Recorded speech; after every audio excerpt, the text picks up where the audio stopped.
सतगुरु दी प्यारी साध संगत जी, मेरे वालों सारिਆਂ ਨੂੰ राधा स्वामी जी, ਤੁਸੀਂ ਸਾਰੇ ਜਿੱਥੇ ਵੀ ਹੋਵੋਗੇ ਸਾਰੇ ਖੁਸ਼ ਹੋਵੋਗੇ, ਇਹੀ ਮੈਂ ਆਸ਼ਾ ਕਰਦਾ ਹਾਂ। ਅੱਜ 25 ਅਕਤੂਬਰ 2025 ਨੂੰ ਸਾਰਿਆਂ ਨੂੰ ਐਕਸਪੈਕਟੇਸ਼ਨ ਸੀਗੀ ਕਿ ਕੁਐਸਚਨ ਆਨਸਰ ਜੋ ਹੈ ਉਹ ਬਾਬਾ ਜੀ ਦੇ ਹੋਣਗੇ, ਲੇਕਿਨ ਮੁਰਸ਼ਿਦ ਦੀ ਆਪਣੀ ਇੱਕ ਮੌਜ ਹੁੰਦੀ ਹੈ। ਸਾਡੀ ਅੱਖ ਦੇ ਵਿੱਚ ਵੀ ਹੰਝੂ ਸੀਗੇ ਤੇ ਉੱਥੇ ਜਿਹੜੀ ਸੰਗਤ ਸੀ ਉਹ ਵੀ ਐਕਸਪੈਕਟੇਸ਼ਨ ਲਾ ਕੇ ਬੈਠੀ ਸੀ, ਕਿਉਂਕਿ ਸਵੇਰੇ ਬਾਬਾ ਜੀ ਸਟੇਜ ਦੇ ਉੱਤੇ ਆਏ ਸੀ, ਦਰਸ਼ਨ ਵੀ ਦਿੱਤੇ ਤੇ ਅੱਜ ਲੱਗ ਰਿਹਾ ਸੀ ਕਿ ਕੁਐਸਚਨ ਆਨਸਰ ਉਹਨਾਂ ਵੱਲੋਂ ਕੀਤੇ ਜਾਣਗੇ। ਲੇਕਿਨ ਅੱਜ ਦਾ ਕੁਐਸਚਨ ਆਨਸਰ ਪ੍ਰੋਗਰਾਮ ਵੀ ਹੁਜੂਰ ਵੱਲੋਂ ਹੀ ਕੰਡਕਟ ਕੀਤਾ ਗਿਆ ਹੈ। ਸਾਡੇ ਲਈ ਤਾਂ ਦੋਨੋਂ ਹੀ ਇੱਕੋ ਜਿਹੇ ਨੇ, ਲੇਕਿਨ ਇੱਕ ਐਕਸਪੈਕਟੇਸ਼ਨ ਹੁੰਦੀ ਹੈ, ਇੱਕ ਆਸ ਹੁੰਦੀ ਹੈ, ਉਹ ਕਿਤੇ ਨਾ ਕਿਤੇ ਖਿੱਚ ਮਾਰਦੀ ਹੈ ਕਿ ਮੁਰਸ਼ਿਦ ਦੇ ਦਰਸ਼ਨ ਨਹੀਂ ਹੋ ਸਕੇ ਕੁਐਸਚਨ ਆਨਸਰ ਦੇ ਵਿੱਚ। ਲੇਕਿਨ ਕੋਈ ਨਾ, ਉਹਨਾਂ ਦੀ ਆਪਣੀ ਮੌਜ ਹੈ। ਅੱਜ ਦੇ ਜਿਹੜੇ ਕੁਐਸਚਨ ਆਨਸਰ ਹਨ ਮੈਂ ਤੁਹਾਡੇ ਨਾਲ ਸ਼ੇਅਰ ਕਰਨ ਲੱਗਾ ਹਾਂ। ਜਿਹੜੀ ਸੰਗਤ ਅੱਜ ਨਹੀਂ ਪਹੁੰਚ ਸਕੀ ਹੈ ਜਾਂ ਡੇਰੇ ਨਹੀਂ ਆਈ ਹੈ, ਉਹ ਬੜੇ ਪਿਆਰ ਦੇ ਨਾਲ ਇਨ ਕੁਐਸਚਨ ਆਨਸਰ ਨੂੰ ਸੁਣ ਸਕਦੀ ਹੈ ਜੀ। ਇੱਕ ਕੁਐਸਚਨ ਕਿਸੇ ਨੇ ਹੁਜੂਰ ਜੀ ਤੋਂ ਪੁੱਛਿਆ। ਪਹਿਲੇ ਕੁਐਸਚਨ ਦੇ ਵਿੱਚ ਹੀ ਬਾਬਾ ਜੀ ਦਾ ਜ਼ਿਕਰ ਕੀਤਾ ਕਿ ਹੁਜੂਰ ਜੀ, ਬਾਬਾ ਜੀ ਅੱਜ ਕਿਉਂ ਨਹੀਂ ਆਏ? ਇਹ ਜਿਹੜਾ ਵਿਛੋੜਾ ਹੈ ਇਹ ਸਾਡੇ ਤੋਂ ਸਹਿਆ ਨਹੀਂ ਜਾ ਰਿਹਾ ਹੈ, ਬਾਬਾ ਜੀ ਨੂੰ ਵੇਖੇ ਬਿਨਾਂ।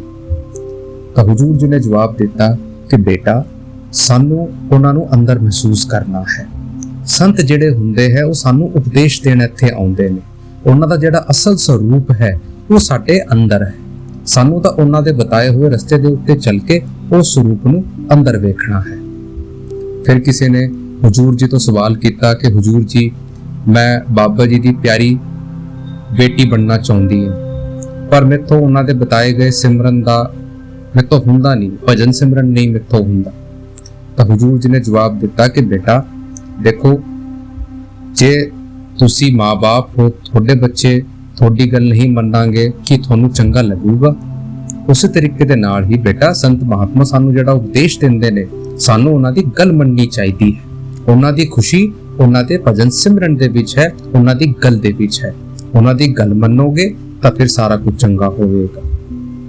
ਫਿਰ ਕਿਸੇ ਨੇ ਹੁਜੂਰ ਜੀ ਤੋਂ ਕੁਐਸਚਨ ਪੁੱਛਿਆ ਕਿ ਹੁਜੂਰ ਜੀ, ਮੇਰੀ ਫੈਮਿਲੀ ਦੇ ਵਿੱਚ ਕੋਈ ਵੀ ਇਨੀਸ਼ੀਏਟਡ ਨਹੀਂ ਹੈ ਤੇ ਕੋਈ ਵੀ ਸਤਸੰਗ ਦੇ ਨਾਲ ਨਹੀਂ ਜੁੜਿਆ ਹੋਇਆ ਹਨ, ਮੈਂ ਇਕੱਲਾ ਹੀ ਡੇਰੇ ਬਿਆਸ ਆਉਂਦਾ ਹਾਂ। ਤਾਂ ਹੁਜੂਰ ਜੀ ਨੇ ਜਵਾਬ ਦਿੱਤਾ ਕਿ ਬੇਟਾ, ਸਾਨੂੰ ਤਾਂ ਗੁੱਡ ਐਗਜ਼ਾਮਪਲ ਸੈੱਟ ਕਰਨ ਦੀ ਲੋੜ ਹੈ। ਆਪਾਂ ਨੇ ਚੰਗਾ ਉਦਾਹਰਣ ਬਣ ਕੇ ਦਿਖਾਣਾ ਹੈ। ਆਪਾਂ ਨੂੰ ਵੀ ਦਿਖਾਣਾ ਹੈ ਕਿ ਉਹ ਵੀ ਕਵੇ ਕਿ ਸਾਡਾ ਬੇਟਾ ਚੰਗੇ ਰਾਸਤੇ ਦੇ ਉੱਤੇ ਚੱਲ ਰਿਹਾ ਹੈ। ਫਿਰ ਉਹ ਆਪਣੇ ਆਪ ਤੁਹਾਡੇ ਤੋਂ ਇਨਫਲੂਐਂਸ ਹੋਣਗੇ। ਫਿਰ ਕਿਸੇ ਨੇ ਹੁਜੂਰ ਜੀ ਤੋਂ ਸਵਾਲ ਕੀਤਾ ਕਿ ਹੁਜੂਰ ਜੀ, ਸਤਸੰਗ ਦੇ ਵਿੱਚ ਕਈ ਵਾਰੀ ਵੇਖਣ ਨੂੰ ਮਿਲਦਾ ਹੈ ਕਿ ਇੱਥੇ ਡਿਸਕ੍ਰਿਮੀਨੇਸ਼ਨ ਹੁੰਦਾ ਹੈ ਸੇਵਾ ਨੂੰ ਲੈ ਕੇ। ਸਮੋਲ ਸੈਕਟਰੀ ਜਿਹੜੇ ਹੁੰਦੇ ਨੇ, ਛੋਟੇ ਸੈਕਟਰੀ ਵੱਡੇ ਸੈਕਟਰੀ ਤੋਂ ਥੋੜਾ ਜਿਹਾ ਜੈਲਸ ਰੱਖਦੇ ਆ, ਵੱਡੇ ਸੈਕਟਰੀ ਛੋਟਿਆਂ ਨੂੰ ਕੁਝ ਨਹੀਂ ਮੰਨਦੇ। ਤਾਂ ਹੁਜੂਰ ਜੀ ਨੇ ਕਿਹਾ ਕਿ ਬੇਟਾ, ਇਹ ਗਲਤ ਹੈ। ਆਪਾਂ ਸਾਰੇ ਇੱਥੇ ਸੇਵਾਦਾਰ ਹਾਂ, ਉਸ ਮਾਲਕ ਦੀ ਦਿੱਤੀ ਹੋਈ ਸੇਵਾ ਕਰ ਰਹੇ ਹਾਂ। ਸਾਡੇ ਮਨ ਦੇ ਵਿੱਚ ਇਹ ਊਚ ਨੀਚ ਨਹੀਂ ਆਣੀ ਚਾਹੀਦੀ ਹੈ। ਉਹ ਮਾਲਕ ਸਾਡੀ ਭਾਵ ਦੇਖਦਾ ਹੈ, ਤਾਂ ਸਾਨੂੰ ਇਹ ਨਹੀਂ ਕਰਨਾ ਹੈ। ਫਿਰ ਕਿਸੇ ਨੇ ਹੁਜੂਰ ਜੀ ਤੋਂ ਪੁੱਛਿਆ, ਇੱਕ ਗਾਇਨੋਕੋਲੋਜਿਸਟ ਉੱਥੇ ਆਈ ਸੀ, ਉਹਨਾਂ ਨੇ ਥੋੜਾ ਜਿਹਾ ਮੈਡੀਕਲ ਕੰਡੀਸ਼ਨ ਦੇ ਉੱਤੇ ਸਵਾਲ ਕੀਤਾ ਕਿ ਹੁਜੂਰ ਜੀ, ਕਈ ਵਾਰੀ ਸਾਡੇ ਹਸਪੀਟਲ ਦੇ ਵਿੱਚ ਕੁਝ ਇਹੋ ਜਿਹੇ ਕੇਸ ਆਉਂਦੇ ਨੇ।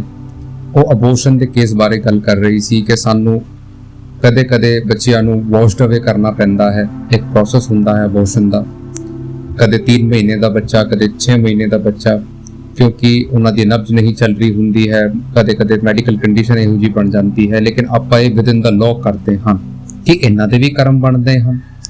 ਤਾਂ ਹੁਜੂਰ ਜੀ ਨੇ ਕਿਹਾ ਕਿ ਬੇਟਾ ਦੇਖੋ, ਜੋ ਤੁਸੀਂ ਕਰ ਰਹੇ ਹੋ, ਜੇ ਐਜ਼ ਪਰ ਲਾਅ ਕਰ ਰਹੇ ਹੋ ਫਿਰ ਤਾਂ ਤੁਸੀਂ ਠੀਕ ਹੋ, ਕਿਉਂਕਿ ਲਾਅ ਦੇ ਦਾਇਰੇ ਦੇ ਵਿੱਚ ਕਰ ਰਹੇ ਹੋ, ਲੇਕਿਨ ਆਪਾਂ ਨੇ ਵੈਸੇ ਨਹੀਂ ਕਰਨਾ ਹੈ।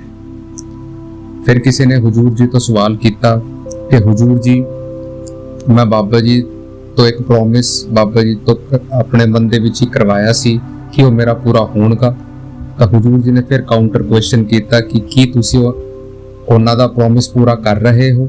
ਤਾਂ ਫਿਰ ਸਾਰੀ ਸੰਗਤ ਉੱਥੇ ਹੱਸਣ ਲੱਗ ਪਈ। ਫਿਰ ਅਗਲਾ ਕੁਐਸਚਨ ਕਿਸੇ ਨੇ ਹੁਜੂਰ ਜੀ ਤੋਂ ਪੁੱਛਿਆ ਕਿ ਹੁਜੂਰ ਜੀ, ਮੇਰੀ ਜ਼ਿੰਦਗੀ ਦੇ ਵਿੱਚ ਸਾਰਾ ਕੁਝ ਹੋਣ ਦੇ ਬਾਵਜੂਦ ਵੀ ਮੈਨੂੰ ਉਹ ਸੈਂਸ ਆਫ ਟ੍ਰੈਂਕੁਇਲਿਟੀ, ਉਹ ਸ਼ਾਂਤੀ ਮਹਿਸੂਸ ਨਹੀਂ ਹੁੰਦੀ। मेरी जिंदगी दे विच वो शांति नहीं है। फिर हुजूर जी ने जवाब दिता कि बेटा इत्थे जिहड़े रिश्ते हन वो आरजी हन, इत्थे सब गरज दे रिश्ते हन बेटा। आपां तां इत्थे साडी जिंदगी जिहड़ी है वो ट्रेन वर्गी है, जिवें आपां देखो ट्रेन दे विच जर्नी करदे हां, उत्थे साडी एक सर्टेन डेस्टिनेशन हुंदी है, एक मंजिल हुंदी है, मंजिल दर मंजिल आपां उतरदे जांदे हां। लेकिन उस ट्रेन दे जर्नी दे विच ही आपां कई लोकां दे विच मिलदे हां, ਉਹ ਸਾਡੇ ਜਾਣ ਪਛਾਣ ਵਾਲੇ ਬਣ ਜਾਂਦੇ ਹਨ, ਆਪਾਂ ਉਹਨਾਂ ਦੇ ਨਾਲ ਬੈਠ ਕੇ ਗੱਲਾਂ ਕਰ ਦਿੰਦੇ ਹਨ, ਲੇਕਿਨ ਉਹ ਸਾਡੀ ਜ਼ਿੰਦਗੀ ਦੇ ਵਿੱਚ ਤਾਂ ਨਹੀਂ ਆ ਸਕਦੇ। ਆਪਾਂ ਨੇ ਤਾਂ ਉਹਨਾਂ ਤੋਂ ਵਿਛੜਨਾ ਹੀ ਵਿਛੜਨਾ ਹੈ ਬੇਟਾ। ਲੋਕ ਮਿਲेंगे ਵਿਛੜेंगे। ਇਹ ਸਾਡੀ ਜ਼ਿੰਦਗੀ ਜਿਹੜੀ ਹੈ ਸੱਚ ਨਹੀਂ ਹੈ, ਇਹ ਸਾਨੂੰ ਦਿੱਤੀ ਗਈ ਹੈ ਕੁਝ ਵਕਤ ਵਾਸਤੇ। ਤਾਂ ਸਾਨੂੰ ਆਪਣਾ ਧਿਆਨ ਜਿਹੜਾ ਹੈ ਉਹ ਭਜਨ ਸਿਮਰਨ ਦੇ ਉੱਤੇ ਲਗਾਉਣਾ ਹੈ, ਉਸ ਮਾਲਿਕ ਦੇ ਉੱਤੇ ਲਗਾਉਣਾ ਹੈ। ਫਿਰ ਕਿਸੇ ਨੇ ਹੁਜੂਰ ਜੀ ਤੋਂ ਸਵਾਲ ਕੀਤਾ ਕਿ ਹੁਜੂਰ ਜੀ ਲਾਈਫ ਦੇ ਵਿੱਚ ਬਹੁਤ ਸਾਰੇ ਭਰਮ ਦੇ ਉੱਤੇ ਫੋਕਸ ਕੀਤਾ ਜਾਂਦਾ ਹੈ, ਸਮਾਜ ਦੇ ਵਿੱਚ, ਸੁਸਾਇਟੀ ਦੇ ਵਿੱਚ, ਕਿ ਇਹ ਮੰਗਲਿਕ ਹੈ, ਇਹਨਾਂ ਦੀ ਕੁੰਡਲੀ ਦੇ ਵਿੱਚ ਇਹ ਹੈ ਉਹ ਹੈ, ਤੇ ਇਹਨਾਂ ਦੇ ਵਿੱਚ ਬਹੁਤ ਸਾਰੀ ਪ੍ਰੋਬਲਮ ਆਉਂਦੀਆਂ ਹਨ ਕਿ ਹੁਜੂਰ ਜੀ ਇਹਨਾਂ ਦਾ ਆਪਾਂ ਕੀ ਕਰ ਸਕਦੇ ਹਾਂ। ਤਾਂ ਹੁਜੂਰ ਜੀ ਨੇ ਕਿਹਾ ਕਿ ਬੇਟਾ ਆਪਾਂ ਨੂੰ ਥੋੜਾ ਜਿਹਾ ਲੌਜੀਕਲ ਸੋਚਣਾ ਚਾਹੀਦਾ ਹੈ ਕਿ ਮਾਲਕ ਨੇ ਸਾਨੂੰ ਮਾੜਾ ਬਣਾਇਆ ਹੈ, ਆਪਾਂ ਤਾਂ ਉਹਨਾਂ ਦੇ ਬੱਚੇ ਹਾਂ, ਉਹਨਾਂ ਦੇ ਲਈ ਕੋਈ ਵੀ ਮਾੜਾ ਨਹੀਂ ਹਾਂ, ਉਹਨਾਂ ਦੇ ਸਾਰੇ ਬੱਚੇ ਹਨ। ਆਪਾਂ ਨੇ ਥੋੜਾ ਜਿਹਾ ਲੌਜੀਕਲ ਸੋਚਣਾ ਚਾਹੀਦਾ ਹੈ, ਇਹ ਜਿਹੜੀਆਂ ਚੀਜ਼ਾਂ ਹਨ ਇਹ ਠੀਕ ਨਹੀਂ। ਫਿਰ ਕਿਸੇ ਨੇ ਹੁਜੂਰ ਜੀ ਤੋਂ ਸਵਾਲ ਕੀਤਾ ਕਿ ਹੁਜੂਰ ਜੀ ਕੀ ਮੈਂ ਵੀ ਸੇਵਾ ਕਰ ਸਕਦੀ ਹਾਂ। ਤਾਂ ਹੁਜੂਰ ਜੀ ਨੇ ਉਹਨਾਂ ਦੀ ਤਰਫ ਦੇਖਿਆ ਤੇ ਕਿਹਾ ਕਿ ਬੇਟਾ ਪਹਿਲਾਂ ਤੁਸੀਂ ਆਪਣੀ ਪੜ੍ਹਾਈ ਪੂਰੀ ਕਰ ਲਓ, ਫਿਰ ਜਦ ਪੜ੍ਹਾਈ ਪੂਰੀ ਕਰ ਲੋਗੇ, ਆਪਣੇ ਪੈਰਾਂ ਦੇ ਉੱਤੇ ਖੜੇ ਹੋ ਜਾਓਗੇ, ਫਿਰ ਤੁਸੀਂ ਬੜੇ ਪਿਆਰ ਦੇ ਨਾਲ ਸੇਵਾ ਕਰ ਸਕਦੇ ਹੋ। ਫਿਰ ਕਿਸੇ ਨੇ ਹੁਜੂਰ ਜੀ ਤੋਂ ਸਵਾਲ ਕੀਤਾ, ਥੋੜਾ ਜਿਹਾ ਵੈਸਟਰਨ ਕੁਐਸਚਨ ਸੀ ਜਿਹੜਾ ਕਿ ਭਾਰਤੀ ਕੰਟਰੀ ਦੇ ਵਿੱਚ ਹੁੰਦਾ ਹੈ, ਸਾਡੀ ਕੰਟਰੀ ਦੇ ਵਿੱਚ ਵੀ ਹੁੰਦਾ ਹੈ, ਲੇਕਿਨ ਇਹ ਜਿਹੜੀ ਟਰਮ ਹੈ ਇਲੂਮੀਨਾਟੀ, ਬਲੈਕ ਮੈਜਿਕ, ਇਹ ਉੱਥੇ ਜ਼ਿਆਦਾ ਹੈ। ਤਾਂ ਉਹਨਾਂ ਨੇ ਪੁੱਛਿਆ ਕਿ ਹੁਜੂਰ ਜੀ ਕੀ ਬਲੈਕ ਮੈਜਿਕ ਐਗਜ਼ਿਸਟ ਕਰਦਾ ਹੈ, ਬਲੈਕ ਮੈਜਿਕ ਹੁੰਦਾ ਹੈ, ਕਾਲਾ ਜਾਦੂ ਹੁੰਦਾ ਹੈ, ਇਲੂਮੀਨਾਟੀ ਹੁੰਦਾ ਹੈ। ਇਹਨਾਂ ਦੇ ਬਾਰੇ YouTube ਦੇ ਉੱਤੇ ਬਹੁਤ ਸਾਰੀ ਗੱਲ ਚੱਲਦੀ ਹੈ, ਵੀਡੀਓਜ਼ ਹੈਗੀਆਂ ਜਿੱਥੇ ਇਹਨਾਂ ਦੇ ਬਾਰੇ ਗੱਲ ਕੀਤੀ ਜਾਂਦੀ ਹੈ। ਤਾਂ ਤੁਹਾਡਾ ਇਹਦੇ ਵਿੱਚ ਕੀ ਰਿਐਕਸ਼ਨ ਹੈ। ਤਾਂ ਹੁਜੂਰ ਜੀ ਨੇ ਕਿਹਾ ਕਿ ਬੇਟਾ ਮੈਂ ਰੈਡ ਮੈਜਿਕ ਸੁਣਿਆ ਹੈ, ਇਹ ਮੈਂ ਬਲੈਕ ਮੈਜਿਕ ਵੀ ਸੁਣ ਰਿਹਾ ਹਾਂ। ਜਿੰਨਾ ਚਿਰ ਬੇਟਾ ਇਹ ਤੁਸੀਂ ਜੋ ਟਰਮ ਯੂਜ਼ ਕੀਤੀ, ਸਾਨੂੰ ਬੇਟਾ ਇਹਨਾਂ ਦੇ ਵਿੱਚ ਧਿਆਨ ਨਹੀਂ ਦੇਣਾ ਹੈ। Don't indulge into these things. ਇਹ ਸਾਡੇ ਲਈ ਚੀਜ਼ਾਂ ਨਹੀਂ ਹਨ। ਆਪਾਂ ਨੇ ਜਿਹੜੀ ਚੀਜ਼ ਸਾਨੂੰ ਸਮਝਾਈ ਗਈ ਹੈ, ਜਿਹੜੇ ਰਸਤੇ ਦੇ ਉੱਤੇ ਸਾਨੂੰ ਤੋਰਿਆ ਗਿਆ ਹੈ, ਸਾਨੂੰ ਉਸ ਦੇ ਉੱਤੇ ਚੱਲਣਾ ਹੈ। ਆਪਾਂ ਇਹਨਾਂ ਦੇ ਵਿੱਚ ਆਪਣੇ ਆਪ ਨੂੰ ਸਟਕ ਨਹੀਂ ਕਰਨਾ ਹੈ। ਫਿਰ ਕਿਸੇ ਨੇ ਹੁਜੂਰ ਜੀ ਤੋਂ ਸਵਾਲ ਕੀਤਾ ਕਿ ਹੁਜੂਰ ਜੀ ਆਪਾਂ 84 ਲੱਖ ਜੂਨੀਆਂ ਨੂੰ ਕਿਵੇਂ ਕੌਨਕਰ ਕਰ ਸਕਦੇ ਹਾਂ, ਕਿਵੇਂ ਆਪਾਂ ਇਹਨਾਂ ਤੋਂ ਜਿੱਤ ਸਕਦੇ ਹਾਂ, ਇਸ ਜਾਲ ਨੂੰ ਤੋੜ ਸਕਦੇ ਹਾਂ। ਤਾਂ ਹੁਜੂਰ ਜੀ ਨੇ ਜਵਾਬ ਦਿੱਤਾ ਕਿ ਬੇਟਾ ਭਜਨ ਸਿਮਰਨ ਦੇ ਨਾਲ, ਇਸ ਤਰੀਕੇ ਦੇ ਨਾਲ ਇਹ ਤਾਂ ਸਾਨੂੰ ਭਜਨ ਸਿਮਰਨ ਦਿੱਤਾ ਗਿਆ ਹੈ। ਜੇ ਆਪਾਂ ਭਜਨ ਸਿਮਰਨ ਕਰਾਂਗੇ, ਉਸ ਮਾਲਕ ਦਾ ਧਿਆਨ ਕਰਾਂਗੇ, ਤਾਂ ਫਿਰ ਇਹ ਜਿਹੜੀ 84 ਲੱਖ ਜੂਨੀਆਂ ਦਾ ਜਿਹੜਾ ਚੱਕਰ ਹੈ, ਮਰਨ ਜਨਮਨ ਦਾ ਜਿਹੜਾ ਚੱਕਰ ਹੈ, ਖਤਮ ਹੋ ਜਾਊਗਾ। ਫਿਰ ਕਿਸੇ ਨੇ ਹੁਜੂਰ ਜੀ ਤੋਂ ਸਵਾਲ ਕੀਤਾ ਪੈਰੈਂਟਿੰਗ ਬਾਰੇ, ਥੋੜਾ ਜਿਹਾ ਪੈਰੈਂਟਸ ਬਾਰੇ, ਕਿ ਹੁਜੂਰ ਜੀ ਜਦ ਆਪਾਂ ਆਪਣੀ ਲਾਈਫ ਤੇ ਵੀ ਸੈਟਲ ਹੋ ਜਾਂਦੇ ਹਨ, ਆਪਾਂ ਆਪਣੇ ਖੁਦ ਮੁਖਤਿਆਰ ਬਣ ਜਾਂਦੇ ਹਨ, ਸੈਲਫ ਡਿਪੈਂਡੈਂਟ ਬਣ ਜਾਂਦੇ ਹਨ, ਇੰਡੀਪੈਂਡੈਂਟ ਬਣ ਜਾਂਦੇ ਹਨ, ਤਾਂ ਸਾਡੀ ਜ਼ਿੰਦਗੀ ਦੇ ਵਿੱਚ ਉਹ ਜਿਹੜੀ ਪੈਰੈਂਟਸ ਦੇ ਲਈ ਉਹ ਜਿਹੜਾ ਪਲੇਸ ਹੁੰਦਾ ਹੈ ਉਹ ਕਿਤੇ ਨਾ ਕਿਤੇ ਘਟਣਾ ਸ਼ੁਰੂ ਹੋ ਜਾਂਦਾ ਹੈ। ਆਪਾਂ ਆਪਣੀ ਜ਼ਿੰਦਗੀ ਦੇ ਵਿੱਚ ਮਸ਼ਗੂਲ ਹੋ ਜਾਂਦੇ ਹਾਂ। ਤਾਂ ਹੁਜੂਰ ਜੀ ਨੇ ਜਵਾਬ ਦਿੱਤਾ ਕਿ ਬੇਟਾ ਇਹ ਤਾਂ ਸਾਡੀ ਗਲਤ ਸੋਚ ਹੈ। ਮਾਲਕ ਤੋਂ ਬਾਅਦ ਸਾਡੇ ਮਾਂ-ਬਾਪ ਹਨ, ਉਹਨਾਂ ਨੇ ਸਾਡੇ ਵਾਸਤੇ ਜਿੰਨਾ ਕੀਤਾ ਹੈ ਹੋਰ ਕੋਈ ਨਹੀਂ ਕਰ ਸਕਦਾ। ਜਦ ਤੁਸੀਂ ਮਾਂ-ਬਾਪ ਬਣੋਗੇ ਬੇਟਾ, ਫਿਰ ਤੁਹਾਨੂੰ ਉਸ ਚੀਜ਼ ਦੀ ਕਦਰ ਆਊਗੀ ਕਿ ਉਹ ਕੀ ਹੁੰਦੇ ਨੇ। ਫਿਰ ਕਿਸੇ ਨੇ ਹੁਜੂਰ ਜੀ ਤੋਂ ਸਵਾਲ ਕੀਤਾ ਕਿ ਹੁਜੂਰ ਜੀ ਬਾਈ ਮਿਸਟੇਕ, ਗਲਤੀ ਦੇ ਨਾਲ ਮੈਥੋਂ ਨੌਨ ਵੈਜ ਖਾਇਆ ਗਿਆ, ਮੈਨੂੰ ਪਤਾ ਨਹੀਂ ਸੀ ਕਿ ਇਹਨਾਂ ਦਾ ਵੀ ਕਰਮ ਬਣੇਗਾ। ਤਾਂ ਹੁਜੂਰ ਜੀ ਨੇ ਕਿਹਾ ਕਿ ਬੇਟਾ ਦੇਖੋ ਕਰਮ ਤੋਂ ਬਣੇਗਾ, ਲੇਕਿਨ ਸਾਨੂੰ ਇਸ ਗਲਤੀ ਤੋਂ ਵੱਡੀ ਸੀਖ ਲੈਣ ਦੀ ਲੋੜ ਹੈ। ਤੁਸੀਂ ਕਿਤੇ ਵੀ ਜਾਂਦੇ ਹੋ, ਤੁਹਾਨੂੰ ਡਬਲ ਵੈਰੀਫਾਈ ਕਰਨਾ ਚਾਹੀਦਾ ਹੈ, ਡਬਲ ਚੈੱਕ ਕਰਨਾ ਚਾਹੀਦਾ ਹੈ ਖਾਣ ਤੋਂ ਪਹਿਲਾਂ। ਲੇਕਿਨ ਬੇਟਾ ਸਾਨੂੰ ਅੱਗੇ ਵਧਣਾ ਹੈ, ਇਸ ਚੀਜ਼ ਨੂੰ ਆਪਣੇ ਮਨ ਦੇ ਉੱਤੇ ਲੈ ਕੇ ਨਹੀਂ ਬਹਿਣਾ ਹੈ। ਅੱਗੇ ਧਿਆਨ ਰੱਖੋ, ਅੱਗੇ ਦੀ ਤਰਫ ਵਧੋ। ਫਿਰ ਕਿਸੇ ਨੇ ਫਿਰ ਉਹੀ ਕੁਐਸਚਨ ਕੀਤਾ ਕਿ ਹੁਜੂਰ ਜੀ ਅੱਜ ਬਾਬਾ ਜੀ ਨਹੀਂ ਆਏ, ਕਿ ਉਹ ਸਾਡੇ ਨਾਲ ਗੁੱਸਾ ਹਨ, ਕਿ ਉਹ ਸਾਡੇ ਨਾਲ ਨਾਰਾਜ਼ ਹਨ। ਤਾਂ ਹੁਜੂਰ ਜੀ ਨੇ ਜਵਾਬ ਦਿੱਤਾ ਕਿ ਬੇਟਾ ਸੰਤ ਕਦੀ ਕਿਸੇ ਤੋਂ ਗੁੱਸਾ ਨਹੀਂ ਹੁੰਦੇ। ਉਹ ਕਿਸੇ ਤੋਂ ਨਾਰਾਜ਼ ਨਹੀਂ ਹੁੰਦੇ, ਉਹਨਾਂ ਨੂੰ ਕੁਝ ਕੰਮ ਸੀਗਾ ਤਾਂ ਕਰਕੇ ਉਹ ਨਹੀਂ ਆ ਸਕੇ। ਫਿਰ ਕਿਸੇ ਨੇ ਹਜ਼ੂਰ ਜੀ ਤੋਂ ਸਵਾਲ ਕੀਤਾ ਕਿ ਹਜ਼ੂਰ ਜੀ, ਮੇਰੇ ਜਿਹੜੇ ਗ੍ਰੈਂਡਫਾਦਰ ਹਨ, ਮੇਰੇ ਦਾਦਾ ਜੀ ਹਨ, ਉਹ ਬਹੁਤ ਬਿਮਾਰ ਰਹਿੰਦੇ ਹਨ, ਮੇਰੇ ਘਰਦਿਆਂ ਉਹਨਾਂ ਨੂੰ ਪੰਡਿਤ ਕੋਲ ਲੈ ਜਾਂਦੇ ਹਨ, ਉਹਨਾਂ ਨੂੰ ਝਾੜ ਫੂਕ ਕਰਾਉਂਦੇ ਹਨ ਜਾਂ ਹੋਰ ਕੁਝ ਉੱਥੇ ਕਰਾਉਂਦੇ ਹਨ, ਕੀ ਇਹ ਠੀਕ ਹਨ?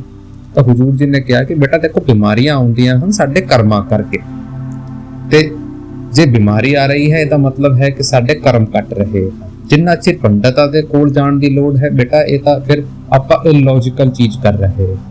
ਤੁਸੀਂ ਵੇਖੋ, ਉਹਨਾਂ ਦੇ ਘਰ ਵੀ ਕੋਈ ਨਾ ਕੋਈ ਬਿਮਾਰ ਹੁੰਦਾ ਹੋਵੇਗਾ। ਇਹ ਤਾਂ ਉਹੀ ਗੱਲ ਹੋ ਗਈ ਜਿਵੇਂ ਬਾਬਾ ਜੀ ਸਾਨੂੰ ਸਮਝਾਉਂਦੇ ਹਨ ਕਿ ਪੰਡਤ ਅਵਰ ਨੂੰ ਸਮਝਾਵੇ, ਘਰ ਆਪਣੀ ਦੀ ਖਬਰ ਨਾ ਪਾਵੇ, ਕਿ ਉਹ ਜਿਹੜੀ ਕੁੜੀ ਘਰੇ ਬੈਠੀ ਹੋਈ ਹੈ, ਜਿਹੜਾ ਆਪ ਦਾ ਮੁੰਡਾ ਬਿਮਾਰ ਹੈ, ਉਹਨਾਂ ਦੀ ਖਬਰ ਕਿਉਂ ਨਹੀਂ ਦਿੱਤੀ? ਬੇਟਾ ਸਾਨੂੰ ਥੋੜਾ ਜਿਹਾ ਲੌਜੀਕਲ ਬਣਨ ਦੀ ਲੋੜ ਹੈ ਇਸ ਸਿਨੈਰੀਓ ਦੇ ਵਿੱਚ। ਫਿਰ ਇੱਕ ਨੇ ਹਜ਼ੂਰ ਜੀ ਤੋਂ ਸਵਾਲ ਕੀਤਾ, ਉਹ ਸਿਕੰਦਰਪੁਰ ਸੈਂਟਰ ਤੋਂ ਆਈ ਸੀ ਕਿ ਹਜ਼ੂਰ ਜੀ, ਸਿਕੰਦਰਪੁਰ ਸੈਂਟਰ ਸਤਸੰਗ ਤਾਂ ਹੁੰਦਾ ਹੈ ਲੇਕਿਨ ਉੱਥੇ ਨਾਮਦਾਨ ਦਾ ਪ੍ਰੋਗਰਾਮ ਨਹੀਂ ਹੁੰਦਾ, ਇਹ ਕਿਉਂ ਹੁੰਦਾ ਹੈ? ਤਾਂ ਹਜ਼ੂਰ ਜੀ ਨੇ ਕਿਹਾ ਕਿ ਬੇਟਾ, ਸਿਕੰਦਰਪੁਰ ਦੀ ਜਿਹੜੀ ਸੰਗਤ ਹੈ ਉਹ ਈਜ਼ੀਲੀ ਬਿਆਸ ਆ ਜਾਂਦੀ ਹੈ ਤਾਂ ਉਹਨਾਂ ਦਾ ਨਾਮਦਾਨ ਦਾ ਪ੍ਰੋਗਰਾਮ ਇੱਥੇ ਹੀ ਕਰਵਾ ਦਿੱਤਾ ਜਾਂਦਾ ਹੈ। ਲੇਕਿਨ ਬੇਟਾ ਫਿਰ ਵੀ ਜੇ ਤੁਸੀਂ ਇਹ ਗੱਲ ਕਹੀ ਹੈ ਤਾਂ ਇਹਦੇ ਉੱਤੇ ਕੰਸੀਡਰ ਕੀਤਾ ਜਾਊਗਾ, ਇਸ ਚੀਜ਼ ਨੂੰ ਆਪਾਂ ਵੇਖਾਂਗੇ ਕਿ ਕੀ ਪੋਸਿਬਿਲਿਟੀ ਹੋ ਸਕਦੀ ਹੈ। ਫਿਰ ਉਸੇ ਨੇ ਅੱਗੇ ਵੀ ਪੁੱਛਿਆ ਕਿ ਹਜ਼ੂਰ ਜੀ, ਜਿਹੜੇ ਮਹਾਰਾਜ ਜੀ ਸੀਗੇ ਉਹ ਸਿਕੰਦਰਪੁਰ ਦੇ ਵਿੱਚ ਬਹੁਤ ਸਤਸੰਗ ਕਰਦੇ ਹੁੰਦੇ ਸੀ, ਲੇਕਿਨ ਹੁਣ ਉਹ ਜਿਹੜਾ ਸਤਸੰਗ ਹੈ ਉਹ ਨਹੀਂ ਹੁੰਦੇ ਉਤਨੇ, ਤਾਂ ਤੁਸੀਂ ਉਹਨਾਂ ਉੱਥੇ ਵੀ 3-4 ਸਤਸੰਗ ਕਰਿਆ ਕਰੋ, ਇਨਕਰੀਜ਼ ਕਰ ਦਿਓ, ਪੜ੍ਹਾ ਦਿਓ ਉੱਥੇ ਦੀ ਜਿਹੜੀ ਸਤਸੰਗ ਦੀ ਲਿਸਟ ਹੈ। ਤਾਂ ਹਜ਼ੂਰ ਜੀ ਨੇ ਥੋੜਾ ਜਿਹਾ ਲਾਫਿੰਗ ਕਰਦੇ ਹੋਏ ਕਿਹਾ ਕਿ ਬੇਟਾ, ਆਪਾਂ ਉੱਥੇ ਨਾ ਜਾ ਕੇ ਬੈਠ ਜਾਈਏ, ਤਾਂ ਸਾਰੀ ਸੰਗਤ ਹੱਸਣ ਲੱਗ ਪਈ। ਫਿਰ ਕਿਸੇ ਨੇ ਹਜ਼ੂਰ ਜੀ ਤੋਂ ਸਵਾਲ ਕੀਤਾ ਕਿ ਹਜ਼ੂਰ ਜੀ, ਮੈਂ ਕਿਤੇ ਹੋਰ ਸਤਸੰਗ ਤੋਂ, ਕਿਸੇ ਹੋਰ ਗੁਰੂ ਤੋਂ ਮੈਂ ਇਨੀਸ਼ੀਏਟਡ ਹਾਂ, ਮੈਂ ਨਾਮਦਾਨ ਕਿਸੇ ਹੋਰ ਗੁਰੂ ਤੋਂ ਲਿੱਤਾ ਹੋਇਆ ਹੈ, ਲੇਕਿਨ ਮੇਰਾ ਜਿਹੜਾ ਦਿਲ ਹੈ ਉਹ ਮੈਨੂੰ ਡੇਰੇ ਲੈ ਕੇ ਆ ਜਾਂਦਾ ਹੈ, ਮੇਰਾ ਦਿਲ ਇੱਥੇ ਲੱਗਦਾ ਹੈ, ਮੈਂ ਕੀ ਕਰਾਂ? ਤਾਂ ਹਜ਼ੂਰ ਜੀ ਨੇ ਕਿਹਾ ਕਿ ਬੇਟਾ, ਆਉਣ ਦੇ ਤਾਂ ਕੋਈ ਪ੍ਰੋਬਲਮ ਨਹੀਂ, ਲੇਕਿਨ ਬੇਟਾ ਆਪਾਂ 2 ਕਸ਼ਤੀਆਂ ਤੇ ਸਵਾਰ ਨਹੀਂ ਹੋ ਸਕਦੇ, ਸਾਨੂੰ ਕਿਸੇ ਇੱਕ ਪਾਸੇ ਹੋਣਾ ਪਊਗਾ। ਬੇਟਾ, ਸਾਨੂੰ ਜਿਸ ਤੋਂ ਵੀ ਨਾਮਦਾਨ ਮਿਲਿਆ ਹੈ ਉਸ ਦੀ ਆਪਾਂ ਨੇ ਭਗਤੀ ਕਰਨੀ ਹੈ ਤੇ ਆਪਣਾ ਜਿਹੜਾ ਧਿਆਨ ਹੈ ਉਹ ਪਰਮਾਤਮਾ ਵੱਲ ਲਗਾਉਣਾ ਹੈ। ਇਹ ਨਾ ਸੋਚੋ ਕਿ ਇਹੀ ਇੱਕ ਰਾਸਤਾ ਹੈ ਜਿੱਥੇ ਤੁਸੀਂ ਪਰਮਾਤਮਾ ਨੂੰ ਪਾ ਸਕਦੇ ਹੋ, ਪਰਮਾਤਮਾ ਤੋਂ ਕਿਤੇ ਵੀ ਰਸਤੇ ਤੋਂ ਮਿਲ ਜਾਊਗਾ। ਸਾਡਾ ਜਿਹੜਾ ਧਿਆਨ ਹੈ, ਜਿਹੜਾ ਪਿਆਰ ਹੈ ਉਹ ਪਰਮਾਤਮਾ ਵੱਲ ਹੋਣਾ ਚਾਹੀਦਾ ਹੈ, ਤਾਂ ਸਾਨੂੰ ਇੱਕ ਪਾਸੇ ਹੋਣ ਦੀ ਲੋੜ ਹੈ। ਫਿਰ ਕਿਸੇ ਨੇ ਹਜ਼ੂਰ ਜੀ ਤੋਂ ਸਵਾਲ ਕੀਤਾ ਓਵਰ ਥਿੰਕਿੰਗ ਬਾਰੇ। ਉਹਨਾਂ ਨੇ ਕਿਹਾ ਕਿ ਹਜ਼ੂਰ ਜੀ, ਮੈਨੂੰ ਲਾਈਫ ਦੇ ਵਿੱਚ ਮੈਂ ਬਹੁਤ ਸੋਚਦਾ ਹਾਂ, ਮੈਨੂੰ ਓਵਰ ਥਿੰਕਿੰਗ ਹੋ ਜਾਂਦੀ ਹੈ, ਮੈਂ ਕੀ ਕਰਾਂ?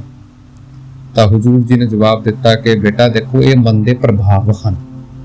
ਜਿਸ ਵੀ ਸਥਿਤੀ ਦੇ ਵਿੱਚ, ਜਿਸ ਵੀ ਸਿਚੁਏਸ਼ਨ ਦੇ ਵਿੱਚ ਆਪਾਂ ਰਹਿੰਦੇ ਹਨ, ਉਸ ਦੇ ਜਿਹੜੇ ਪ੍ਰਭਾਵ ਹਨ ਉਹ ਸਾਡੇ ਉੱਤੇ ਪੈ ਜਾਂਦੇ ਹਨ। ਅੱਜ ਕੱਲ੍ਹ ਦੀ ਬੇਟਾ ਜਿਹੜੀ ਜਨਰੇਸ਼ਨ ਹੈ ਉਸ ਤੋਂ ਇਸ ਦੇ ਨਾਲ ਜੁੜੀ ਹੋਈ ਹੈ। ਥਿੰਕਿੰਗ ਕਰਨਾ ਚੰਗੀ ਗੱਲ ਹੈ, ਸੋਚਣਾ ਚਾਹੀਦਾ ਹੈ, ਲੇਕਿਨ ਬੇਟਾ ਜੇ ਜ਼ਿਆਦਾ ਸੋਚੋਗੇ, ਜ਼ਿਆਦਾ ਇਹਨਾਂ ਨੂੰ ਐਗਜ਼ੈਜਰੇਟ ਕਰੋਗੇ ਤਾਂ ਬੇਟਾ ਫਿਰ ਇਹ ਬਿਮਾਰੀ ਬਣ ਜੂਗੀ। ਤਾਂ ਆਪਾਂ ਨੇ ਬੇਟਾ ਇਸ ਚੀਜ਼ ਨੂੰ ਜ਼ਿਆਦਾ ਵਧਾਉਣਾ ਨਹੀਂ ਹੈ। ਅੱਜ ਕੱਲ ਇਹ ਆਪਾਂ ਸੋਸ਼ਲ ਮੀਡੀਆ ਐਪਸ ਜਿਹੜੇ ਹੈਗੇ ਆ, ਇੰਸਟਾ ਹੈਗੀ ਆ, ਫੇਸਬੁੱਕ, YouTube, ਇੰਸਟਾਗ੍ਰਾਮ, ਇਸ ਦੇ ਉੱਤੇ ਆਪਾਂ ਸਟਕ ਹਨ। ਇਹ ਜਿਹੜੀ ਓਵਰ ਥਿੰਕਿੰਗ ਹੈ ਉੱਥੇ ਤੋਂ ਆਉਂਦੀ ਹੈ। ਸਾਨੂੰ ਇਹ ਜਿਹੜੇ ਇੰਸਟਾ ਹਨ, YouTube ਹਨ, ਇੱਥੇ ਚੰਗੀਆਂ ਚੀਜ਼ਾਂ ਦੇਖਣੀ ਚਾਹੀਦੀ ਹੈ। ਚੰਗੀ ਚੀਜ਼ ਦੇਖਾਂਗੇ ਤਾਂ ਸਾਡੇ ਮਨ ਦੇ ਉੱਤੇ ਵੀ ਚੰਗਾ ਇੰਪੈਕਟ ਆਊਗਾ ਤੇ ਆਪਾਂ ਚੰਗਿਆਂ ਦੀ ਤਰਫ ਜਾਵਾਂਗੇ।